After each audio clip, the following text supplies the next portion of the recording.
Robo news కి స్వాగతం. కాగజ్నగర్ పట్టణంలోని ఫారెస్ట్ ఆఫీస్ ఎదుట ఈ నెల 17న ధర్నా నిర్వహిస్తున్నట్లు ట్యాగ్స్ జిల్లా ఉపాధ్యక్షుడు శ్రీనివాస్ తెలిపారు. కాగజ్నగర్ పట్టణంలో పత్రికా సమావేశం ఏర్పాటు చేశారు.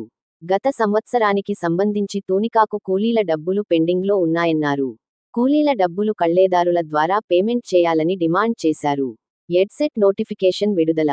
తెలంగాణ ప్రభుత్వం బీఎడ్లో ప్రవేశాలకు సంబంధించి ఎడ్సెట్ నోటిఫికేషన్ విడుదలైంది. జూన్ 1న ఎంట్రన్స్ ఎగ్జామ్ నిర్వహించనున్నట్లు కన్వీనర్ వెంకట్రామ్ రెడ్డి తెలిపారు.